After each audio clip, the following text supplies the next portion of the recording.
good morning. The last class I told you about the book of Genesis, and that was the first book of the Bible containing 50 chapters, and we have already said that book contains the beginning of everything.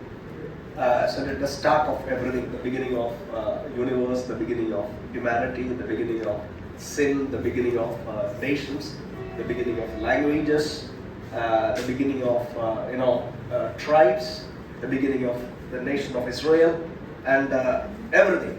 And that book has two parts. Chapter 1 to 12 is about how the humanity began, starting with the creation and how humanity spread, and finally spread all over the world. That is up to chapter 11. Then from chapter 12 onwards, we see God is focusing his attention upon one man. Okay, so first 11 chapters are historical, and from chapter 12 onwards it is biographical. And we have seen that it is mainly the biography of 4 people. Abraham, Isaac, Jacob, and Joseph. I told you all these things. And the first book covers a period of non-period of 2,300 years, but it is, in another sense, it covers a period of indefinite period of time, because it covers from beginning to the call of Abraham. We don't know exactly how many years has passed by for that, but as far as we know, the known history of 2,000 plus years is recorded there. Now we come to the second book of the Bible, and before I go to the second book, I need to tell you one more thing. See, every book has some key words, some key chapters, and some key verses. And mostly in our study, we take the key verses of the that particular book as your memory verses. Okay, so the first book, there are 2 memory verses given there. Genesis chapter 3 verse 15 and chapter 12 verse 3. Chapter 3 verse 15 is the first prophetical utterance about Christ. I put enmity between you and the woman, and between your seed and her seed, and he shall bruise your head, and you shall bruise his heel. And then 12:3, I will bless those who bless you, and him who curses you I will curse. And by you all the families of the earth shall bless themselves. So these 2 verses are taken as the memory verses. The key word of the book of Genesis is the book of generations or beginning, and the key chapter is chapter 12 and chapter 15. Remember that. Okay, I'm not going much into that. And now I move on to the second book of the Bible. The second book of the Bible is the book of Exodus. First book had how many chapters? 50 chapters. And the second book of the Bible contains 40 chapters. Okay, the book of Exodus. Exodus is a Greek word also. I have told you Genesis is a Greek word, and through Greek, that means through the Greek translation of the Bible, that particular word came to English, and we also started using. Otherwise, that word was not in English. And the book of Exodus is also a Greek word. And I told you, I hope you remember, most of the titles of the Old Testament books is taken from the beginning phrase. If you look at the book of Exodus, how does it begin? Now these are the names of. Actually, that is the Greek. That is from there. The Greek title of the book comes. The Hebrew title of the book comes from that particular group of words. Now these are the names. Vele Shemoth. No need to remember that. Okay, that is the Hebrew title of the book. In English, now these are the names of. That is the beginning phrase. And in Greek, when it was translated by 70 scholars into Greek Septuagint, what was the title used? The title was used there, replaced by a Greek word, Exodus. Exodus means going out. It means exit. It means departure. It means going out. It's because the book is all about going out of a group of people. You know that the book is all about the exodus of the Israelites, the departure of Israelites, the people of Israel from Egypt. Okay, so that is why the book is titled as Exodus. Okay, in Latin also, when it was translated into Latin, a similar title was used. A similar title, Liber Exodus. Liber Exodus means the book of going out, book of Exodus. So that was so. Just remember what is the Greek title. The Greek, no need to remember what you know about that book is the Greek title. That is the word Exodus is a Greek word, and that is the title of the second book. Now, who is the author? We have already seen this is one of the 5 books written by Moses, and this is the second book by him. Now, all the initial 5 books, that means Genesis, Exodus, Leviticus, Numbers, and Deuteronomy, known as Pentateuch. The author of all these 5 books, are confirmed to be Moses. Most of the Bible scholars, not only Bible scholars, even the secular scholars admit that the writer is Moses. And I told you in the last class, whenever you think about the writer of any book, we have internal evidence as well as external evidence. What's the meaning of internal evidence? Internal evidence is the inference we get about the writer of the book from inside that particular book. Okay, and that we call it as the internal evidence. Then the outside, external evidence means the information that we get about the writer from outside that book. Okay, outside that book. And inside the book itself, that means the book of Exodus itself, the evidence for confirming that Moses is the writer are many. There are ample evidences to show that Moses is the writer. And outside that particular book, Malachi in chapter 4 verse 4, when he quotes the verses from the book of Exodus, he writes that Moses is the writer. And Paul, disciples, and Jesus, okay, whenever they mentioned about when they quoted from the scriptures from the book of Exodus, they mentioned that these are the words of Moses. So there are ample evidences internally as well as externally to show that Moses is the writer of this book.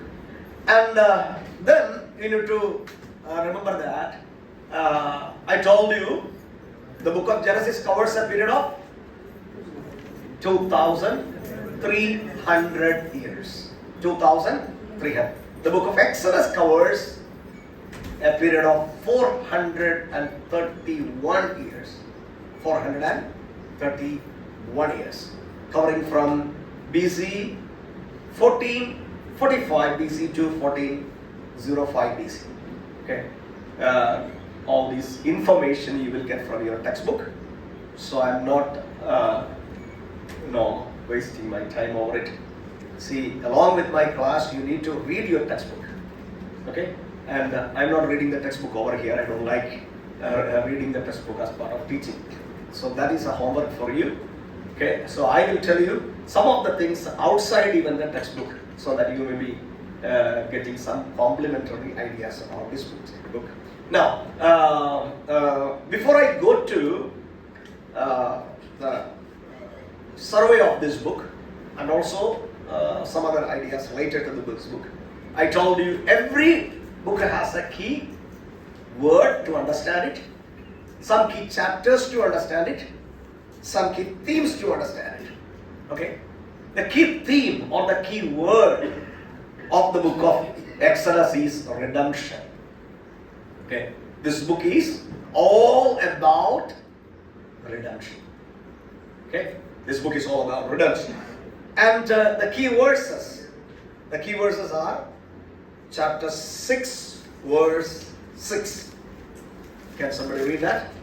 Say therefore to the people of Israel, I am the Lord, and I will bring you out from under the burdens of Egyptians, and I will deliver you from their bondage, and I will redeem you with an outstretched arm, and with the great outstretched hand and with great acts of judgment. And one more is there, that is chapter 19, verses 5 and 6. Now therefore, if you will obey my voice and keep my covenant, you shall be my own possession among all peoples. For all the earth is my own, Yes. and you shall be to me a kingdom of priests and holy nations. These are the words which you shall speak to the children of Israel. Yeah. So these two verses, general verses, Exodus chapter 6 verse 6 and chapter 19 verses 5 and 6. These are the key verses of the book of Exodus. And those same verses will be your memory verses. Okay? And what is the key word? Redemption. This book is all about redemption. And finally, the key chapters. The key chapters are chapters 12, 13 and 14. No, because the book, the title of the book is Exodus, telling us about going out, exit, departure. The same word is used about the death of Jesus Christ, and also used by Peter about his departure, about his death. Okay, so actually Exodus in a sense points to death also. Okay, actually this book is all about the people going out. Which people? The people of Israel going out from their slavery, from their bondage to the promised land, their exit. But at the same time, the New Testament uses that same word, Exodus, to point to the death of Jesus and also to point to the death of Peter. Actually, when we look back to the book of Exodus also, we can see that the exit, that means the exodus of the people of Israel, also depended upon a death. Isn't it? Because, we will see that. Do you remember when was they got the permission to finally depart from Egypt? During the night of Passover. Okay? So Passover is all about death. So in a sense, redemption through death. That is the thing. And now, before we go further into that book, I directly go deep into that book. That means, what is this book all about? A survey of this book. I told you, this book has how many chapters? 14 chapters. Okay? And not 14, I'm sorry, 40 chapters. And these 40 chapters can be broadly divided into two parts. First is from chapter 1, verse 1 to the end of chapter 18. Okay? Chapter 18 till the last verse. Okay? That means chapter 1 through chapter 18 is the first part. And then chapter 19 verse 1 through chapter 40, that is 40 verse 39. That is the second part. So this book can be divided into two parts. Which are the two parts? Chapter 1 through 18. Okay? Then second part is chapter 19 through chapter 40. Okay? And chapter 1 through 19, it tells about the redemption. That means, I told you what is the theme of this book, or the key word of this book? Redemption. Redemption of whom? Or redemption of what? Redemption of the people of Israel. So their redemption is mentioned in the first part. Okay? And the second part of the book is telling us about what God is doing with the redeemed people. Okay? The redemption of the people of God is mentioned in the first 18 chapters. And the remaining chapters tell us about what God does with the redeemed people. What does God do with the redeemed people? Actually, chapter 19, 1 onwards, God is revealing Himself to His people. God is revealing about His character, about His nature, about His judgment, about His laws, about His statutes, about His festivals, about His character. See, that means the last chapters, the second part is all about, is happening around Sinai. God is giving them the law, the Decalogue, the 10 Commandments.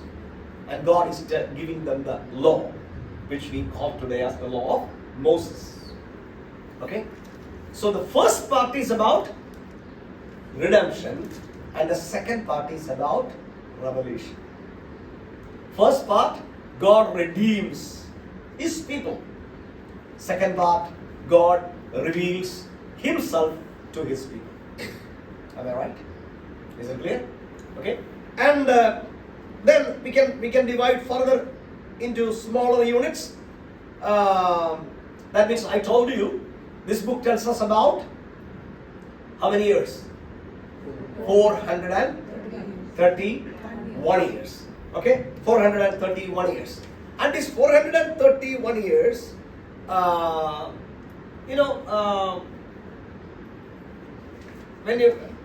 when you read through the book of Exodus, I think most of you have read,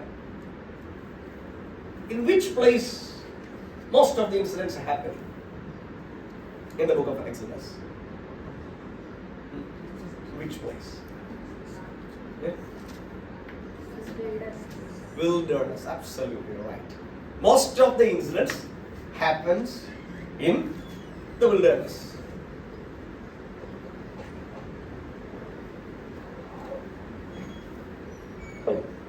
Most of the incidents happens in wilderness. And this book covers a period of total 431 years. And of the 431 years, the people were slaves. The people of Israel were slaves in Egypt. That is what we read about in the first 2 chapters. Actually, the first 2 chapters, or mostly chapters up to 14.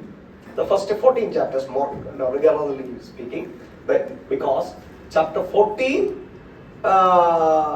is the chapter that tells us about the exit of the people, or the departure of the people, the exodus of the people. Passover is happening, or the incidents till chapter 14 is happening in Egypt. So how many years from the beginning of the book, that means chapter 1 verse 1 to this till the end of chapter 14, more correctly up to chapter 15 verse 21, it takes 430 years. Out of 431 years, chapter 1 to chapter 15 verse 21 covers a period of 430 years. Read chapter 1 verse 1. These are the names of the sons of Israel who came to Egypt with Jacob. Read through the mic. No microphone. Yeah. These are the names of the sons of Israel who came to Egypt with Jacob. Yeah. See, so chapter 1 verse 1 tells us about the number of people, or the names of the people who went into Egypt along with Jacob. Okay? So from that incident, we read about that incident in the book of Genesis. Okay? So this is the continuation. So from that day onwards, when we come to chapter 15, we talk about the people coming out of Egypt. Okay? That means how long the people of Israel were in Egypt. I told you that covers a period of 430 years.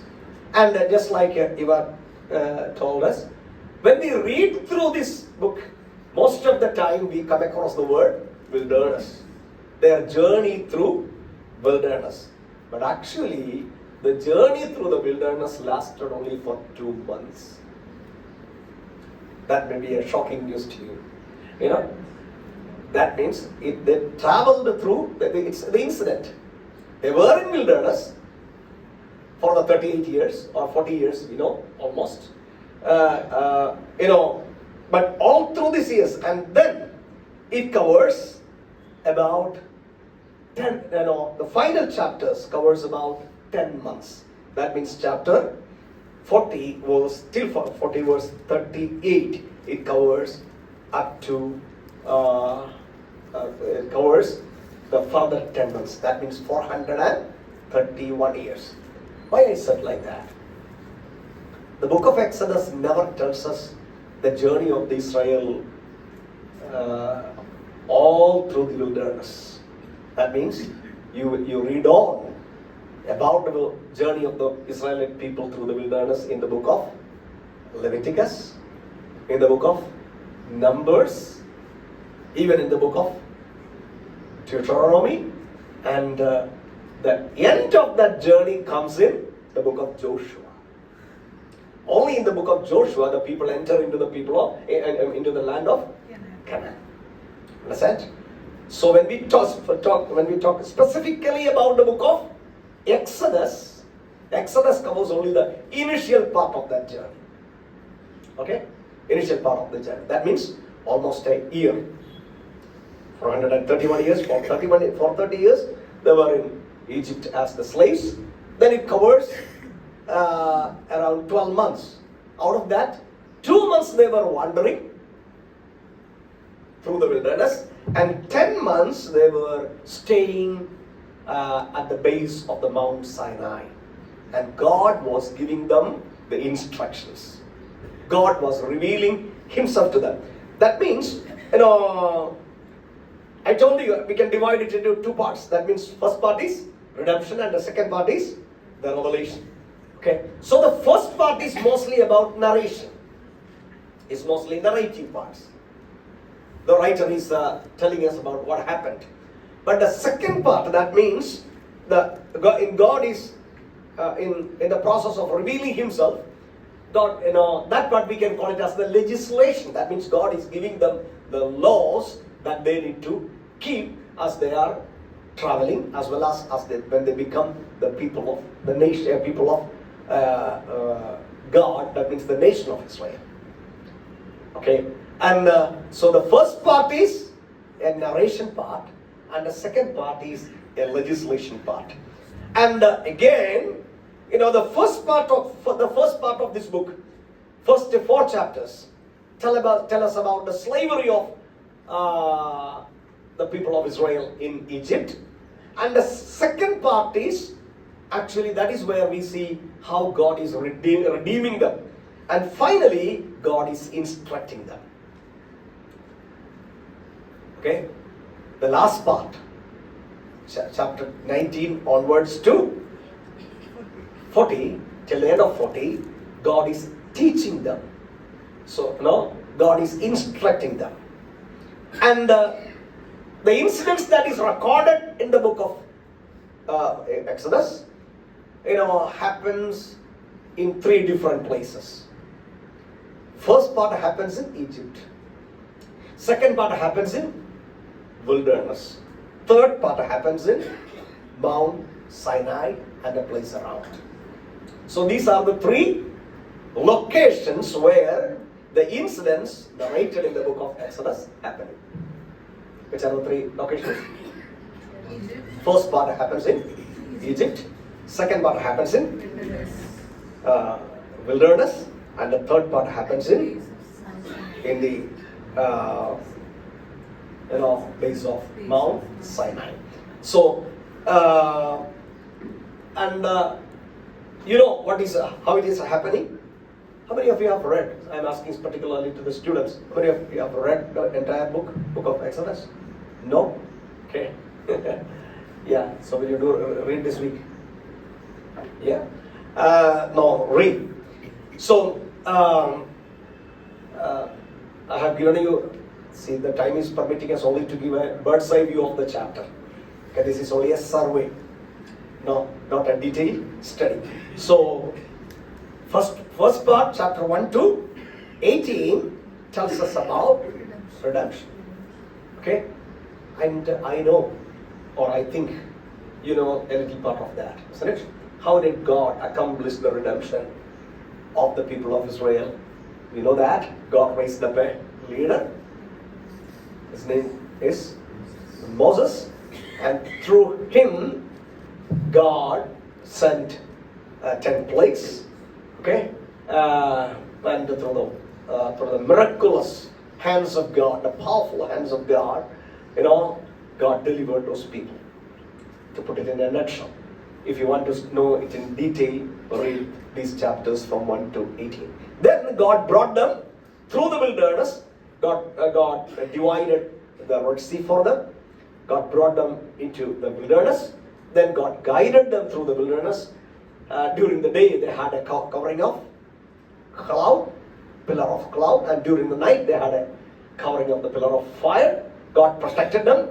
God provided them the food, manna, and in a most miraculous way that beyond our imagination can imagine, God led these people. Okay, and God that is the story of redemption. Then God brought them to the place called Sinai. You know that God called Moses to the mountain. Okay, and God gave them instructions. God gave them different laws. You know, God gave them civil laws. God gave them ceremonial laws. God gave them the domestic laws, how to live as a nation, how to live as a family, how to live as the people of God, how to worship God, how to offer sacrifices. You know, how to, God revealed to them a pattern for the place of worship which we call as the tabernacle. So God instructed them all about Himself and also about the people. Okay, you know that those things you can read in the book of Exodus from chapters 19 through 40. You can read. Okay, and we know all these things. And now we need to go back to just one more thing. And for a detailed understanding of these things, you please read these books. Read this book, that is the book of Exodus. Okay, you know that at least we will get 1 week as we move from one book to the next book. Some books may be more lengthy ones, some books will be very small one. So if you try a little bit, you know, if you take a little effort, you will be able to read through this book. Only 40 chapters, 6 days apart from Sunday. So if you divide almost 7 chapters per day, okay, 4 chapters in the morning and 3 chapters in the evening, or the other way, you may be able to cover it very comfortably. Okay. Now I told you the last class when I took the book of Genesis, every book tells us something about Christ. Okay. And you know, the book of Genesis, the first prophecy about the Messiah, the first prophecy about Christ, we saw in the book of Genesis chapter 3 verse 15 as the seed of the woman. Then not only in that place, we have seen in some of the incidents, some of the persons, and also in some of the ceremonies we saw the type of Christ. You know, when Abraham was sacrificing his son Isaac, actually years later we come to know that that was a shadow of the sacrifice of the only Son of God the Father. That means our Savior. Am I right? So we cannot exactly say these all represent Christ exactly in every way, but we see a shadow, we see a type. Okay, I told you in one of our classes, types and archetypes are taken. So this book also contains That means the book of Exodus also contains many things as a type pointing to Jesus Christ. But this book of Exodus, this book contains no direct messianic prophecy. Okay? No direct. Just like we saw in chapter 3 verse 15 of the book of Genesis, we don't see any direct prophecy about Jesus Christ in the book of Exodus. But we can see sometimes. I will tell you 7 of them. I think this book tells 7. Christ in the book of Exodus. The first is Moses is a shadow of Jesus Christ. In Moses, you can see a type of Christ. In what ways? That both Moses and Jesus were both prophets. They were, in a sense, leaders or the kings. They were priests also. And when we talk about Jesus, he's a priest, he's a king, and also he's a prophet. Okay? And in that way, we can connect Moses with Jesus. I don't have the time to explain. Then, you think about Passover. Later when we read in the book of 1 Corinthians chapter 5 verse 7, we read that Jesus is our Passover lamb. Okay? And in Jesus' own words, John chapter 6, he says about the lamb. And also John the Baptist pointing to Jesus Christ, he said, "Behold the Lamb of God, which takes away the sin of the whole world." So the Passover,